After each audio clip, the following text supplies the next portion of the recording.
내 이름은 욥이고 이것은 내 이야기입니다. 나는 욥이라는 부자였고 미국이라는 지역에 살았습니다. 나는 대가족과 큰 무리를 가졌습니다.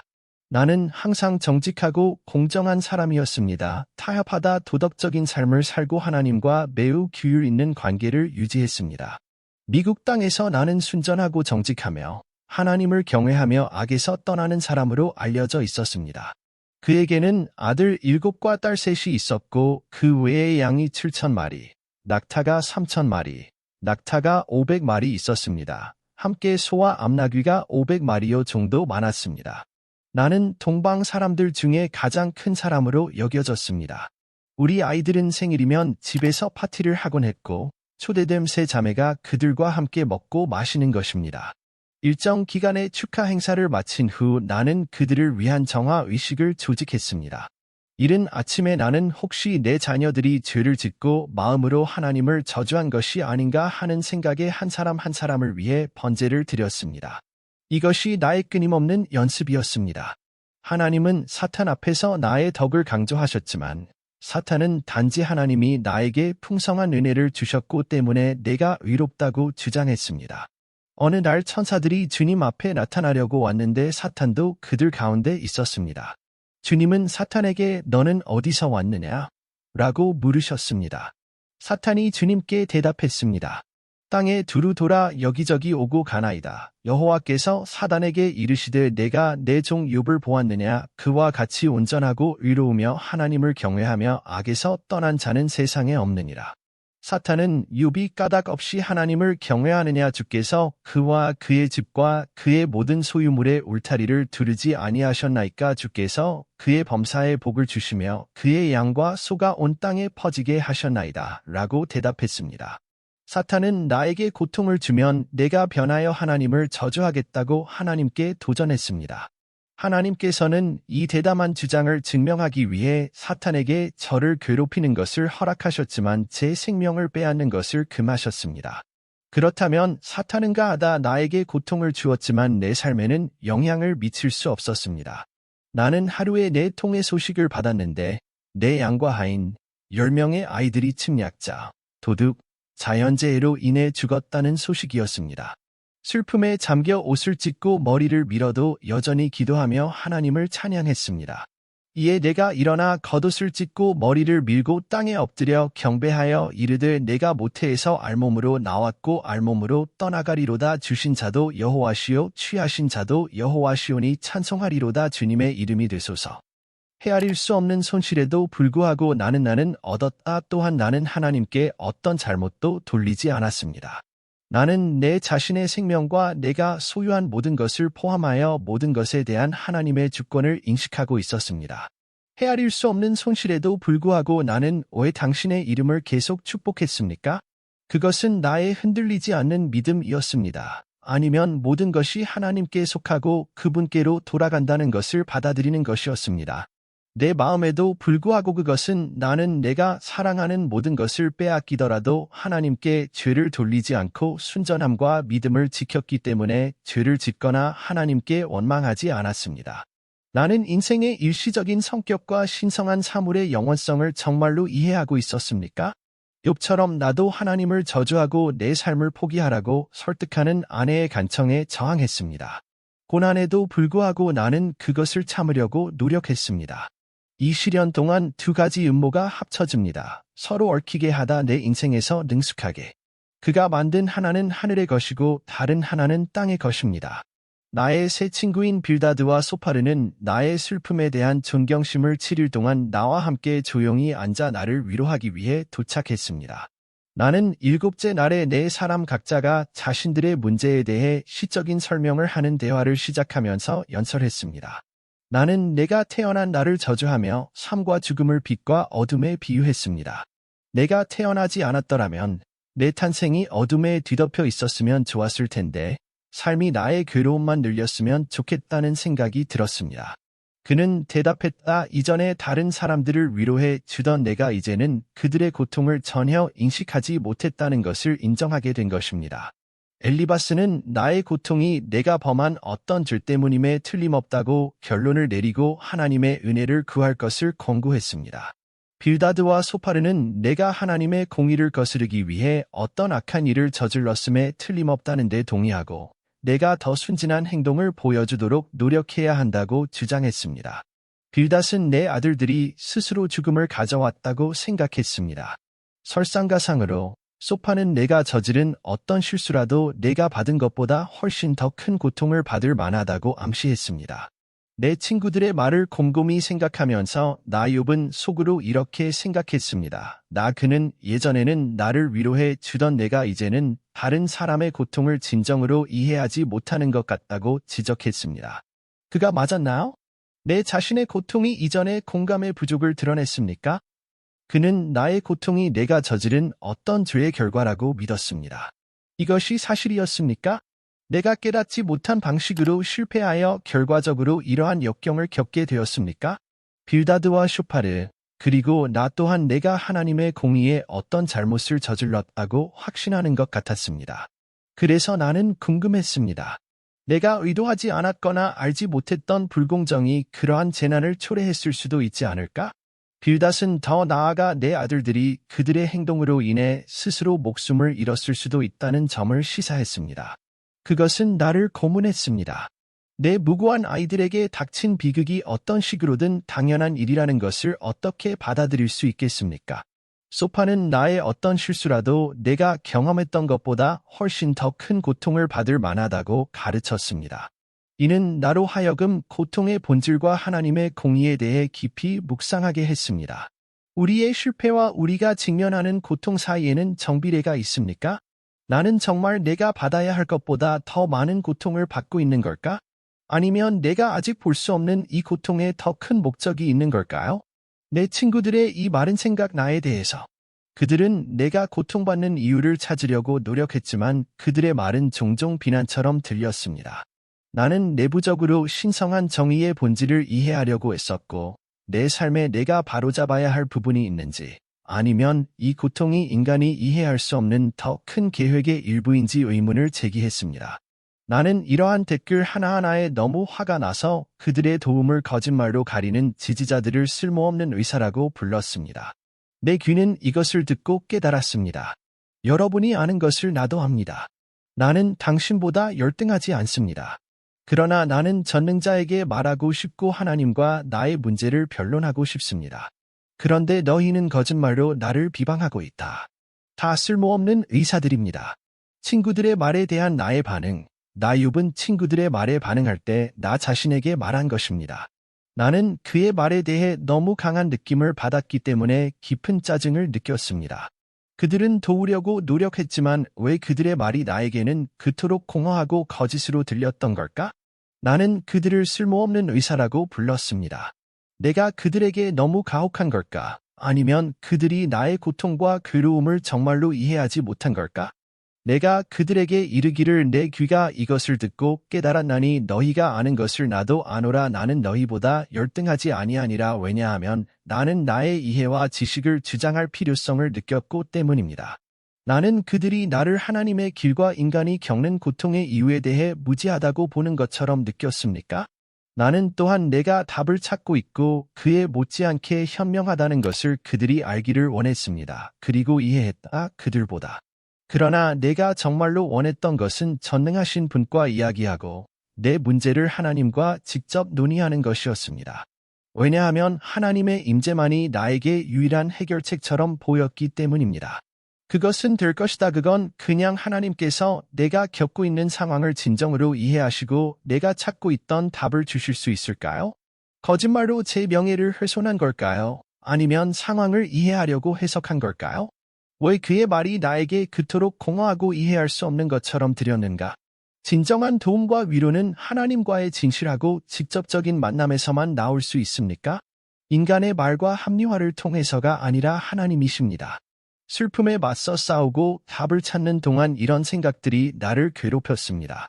나의 짜증은 나 자신의 고뇌와 혼란을 반영한 것입니까? 아니면 친구들의 진정한 공감과 이해가 부족함에 대한 공정한 반응이었습니다.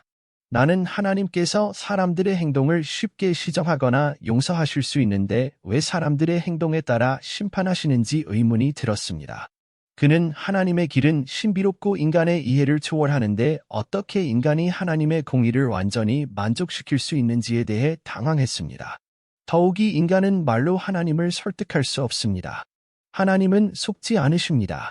그리고 나는 하나님 앞에 내 사건을 변호할 만큼 지식조차 없다는 것을 인정했습니다. 나와 하나님 사이를 중보하여 나로 형벌을 면케하시기를 바라노라에 지하세계. 나는 하늘에 나의 성실함을 입증해 줄 증인이나 구속자가 계시다는 것을 믿었습니다. 내가 알기에는 나의 대속자가 살아 계시니 마침내 그가 땅 위에 서실 것이라. 지금 내 증인은 하늘에 계시고 내 변호사는 위에 계십니다. 왜 내 마음속에 중재자의 필요성이 그토록 강했습니까? 나는 비난받고 싶지 않았다. 어두운 지하 세계. 구속주에 대한 나의 갈망은 인간과 신의 관계에서 중보의 필요성에 대한 깊은 이해를 드러냈습니까? 나는 하늘에 나의 순전함을 입증해 줄 증인이나 구속자가 계시다는 것을 굳게 믿었습니다. 내가 알기에는 나의 대속자가 살아 계시니 마침내 그가 땅 위에 서실 것이라. 이 말은 더 큰 정의에 대한 나의 흔들리지 않는 믿음을 표현한 것입니다. 그러면 이 구속자는 누구일까요? 천상의 인물인가? 천사인가? 아니면 하나님 자신의 한 측면인가? 나는 이 존재를 어떻게 알았는가? 믿음에서 비롯된 확신이었나요? 아니면 절망에서 비롯된 확신이었나요? 지금 내 증인은 하늘에 있고 내 변호사는 위에 계십니다. 이 생각은 나에게 위안을 주었다.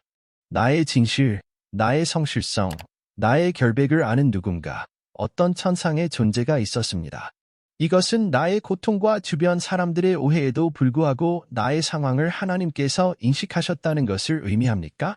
하늘의 구속주에 대한 이러한 믿음으로 인해 나는 비록 땅에서는 부당한 대우를 받을지라도 하늘에서는 내 주장이 입증될 것이라는 느낌을 갖게 되었습니다. 이것이 진정한 정의가 지상계에서 보고 이해되는 것 이상이라는 깊은 이해를 반영할 수 있습니까? 나의 믿음은 단지 세상의 구원에 대한 희망이 아니라 신성하고 영원한 구원에 대한 확신에 기초를 두고 있었습니까? 나와 하나님 사이의 중재자에 대한 이러한 생각은 나로 하여금 하나님과 인간 관계의 본질을 숙고하게 만들었습니다. 우리 모두는 가장 어둡고 혼란스러운 순간에 세속을 초월하고 하나님을 감동시키는 그런 종류의 중보와 이해를 갈망하고 있습니까? 나는 그 고통을 참을 수 없게 되었고, 괴로워지고, 불안해지고 겁이 났습니다.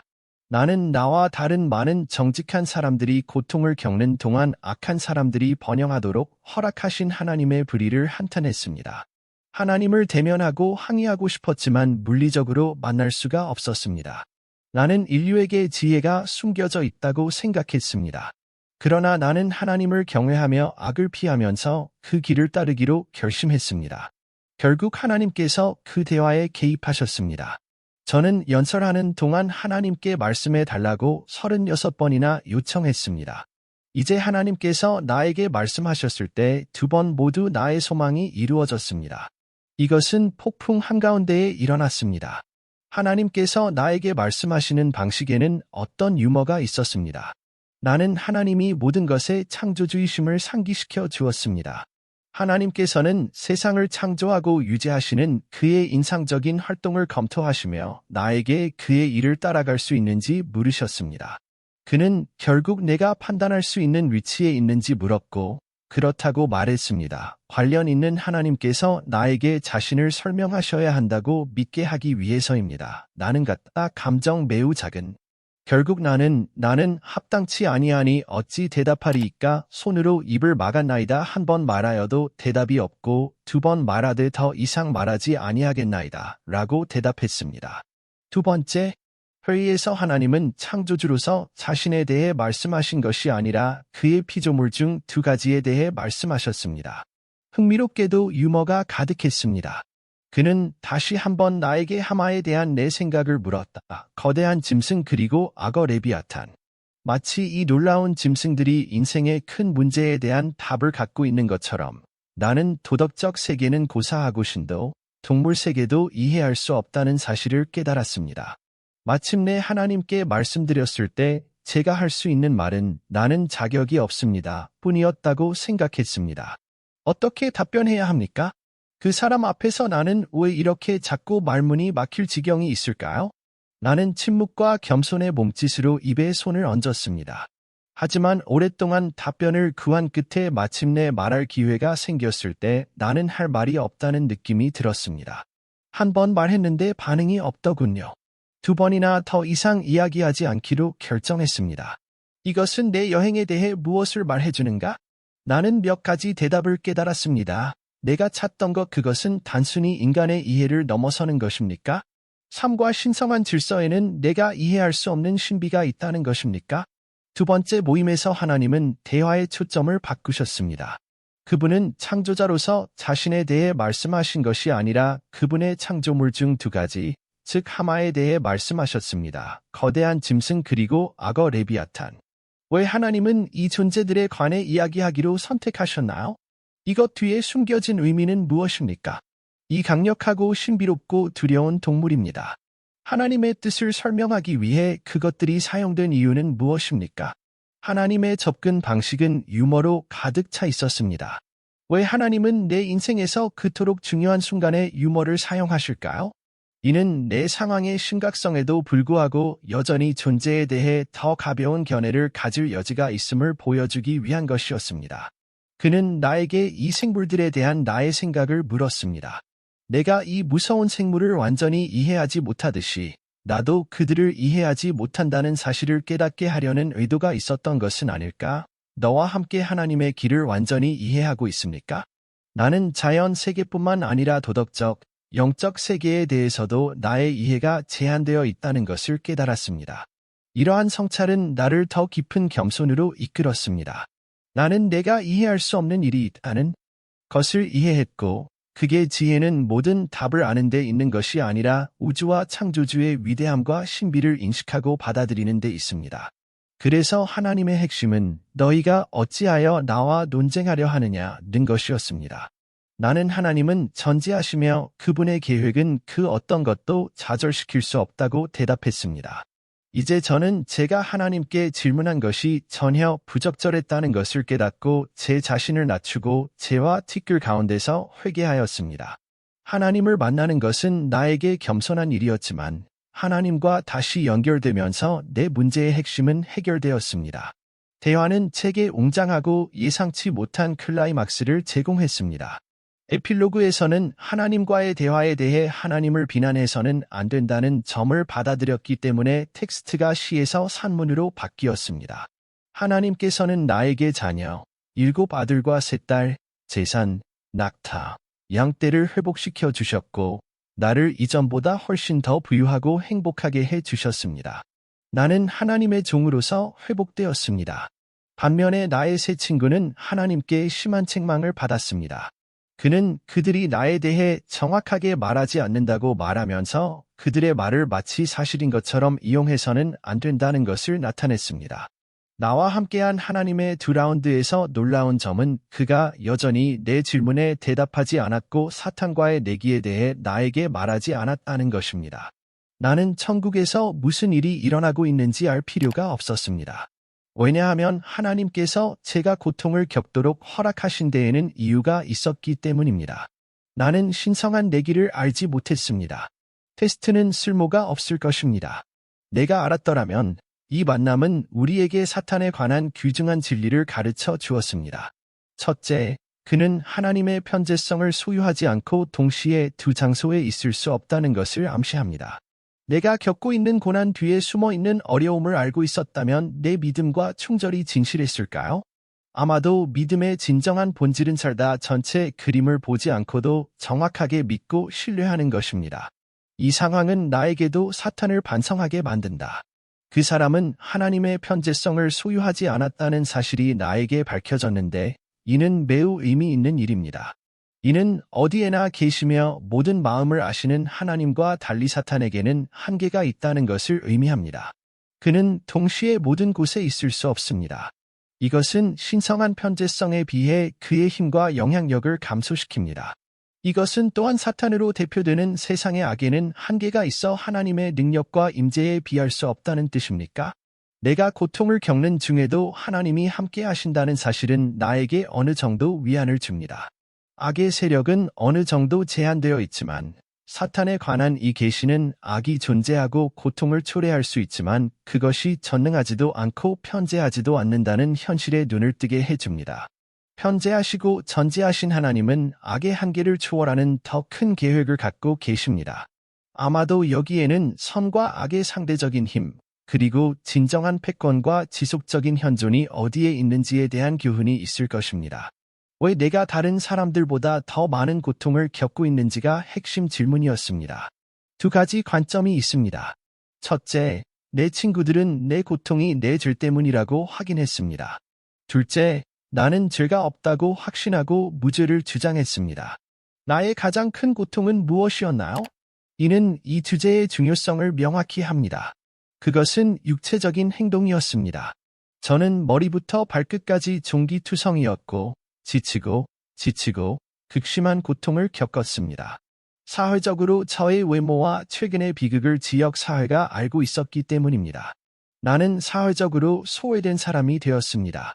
사람들은 나에게 말을 걸지 않고 길 건너편으로 걸어갔고 나는 마을 가장자리에 제 더미 위에 앉아 있었다.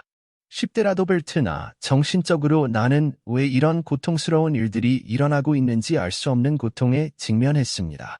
특히 과거에는 이것을 암시하는 것이 아무것도 없는 것 같았기 때문입니다. 영적인 괴로움은 다른 어떤 괴로움보다 훨씬 더 심했습니다.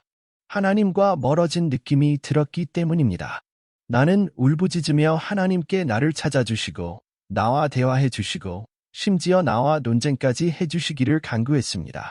이것이 나의 진실하고 가장 극심한 고통이었습니다. 우리는 믿는다 하나님은 멀리 계시고 무관심하십니다.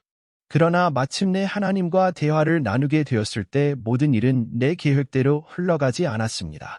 그리스도인들에게 내 이야기의 책은 신약 성경의 맥락에서 볼 수 있습니다. 첫째, 하나님께서는 사탄이 예수님을 십자가에 죽게 하여 그의 아들이 나의 하나님, 어찌하여 나를 버리셨나이까? 라고 묻는 것을 허락하셨습니다. 나와 마찬가지로 하나님께서는 그 이유를 설명하지 않으셨습니다. 이는 하나님의 아들조차도 십자가에 못 박히는 극심한 고통으로 인해 자신이 고난을 당할 목적을 잃었음을 암시합니다. 둘째, 그리스도인은 죽음 이후에도 생명이 계속된다는 것을 이해합니다. 고통의 문제는 이 생에서 해결될 필요가 없습니다. 내 이야기의 헬라어 역본에는 내가 주님의 부활을 받은 사람들과 함께 부활할 것이라고 말하는 추가 구절이 추가되었다는 점은 흥미롭습니다. 부활하다. 셋째, 이 부활 희망은 나에 대한 최종 입증이 있을 것임을 상기시켜 줍니다. 그리스도인들은 마지막 때에 예수께서 산 자와 죽은 자를 심판하러 다시 오실 것이라고 믿습니다. 어느 날 예수님께서 재판관으로 앉으시고 지금까지 살았던 모든 악하고 경건한 사람들이 그의 보좌 앞에 서서 그들의 삶의 행위에 따라 심판을 받는 법정 장면이 있을 것입니다. 그러므로 내가 그토록 바라던 모든 것이 곧 실현될 것입니다. 하느님의 정의는 공의를 옹호하는 방식으로 전 인류에게 적용될 것입니다. 제 이야기를 탐구하면서 우리는 신앙, 회복력, 정의의 교훈이 그 어느 때보다 중요하다는 사실을 알게 되지만 여정은 여기서 끝나지 않습니다. 우리는 함께 발견할 것이 훨씬 더 많습니다. 우리가 공유하는 각각의 이야기는 미스터리를 풀고 영감을 얻고 세상에 대한 우리의 인식을 변화시킬 수 있는 새로운 기회입니다. 따라서 제외되지 마십시오. 지금 채널을 구독하고 알림을 켜서 모험을 놓치지 마세요. 귀하의 좋아요는 이러한 강력한 메시지로 더 많은 사람들에게 다가가는 데 도움이 되므로 우리에게 매우 중요합니다. 여러분의 생각 아래에 댓글을 달고 영상을 좋아하는 친구 및 가족과 영상을 공유하세요. 혜택을 받은 이 특별한 이야기들. 우리는 함께 지혜와 영감을 찾는 여정을 계속할 것입니다. 다음 영상에서 또 다른 장을 마무리하면서 뵙겠습니다.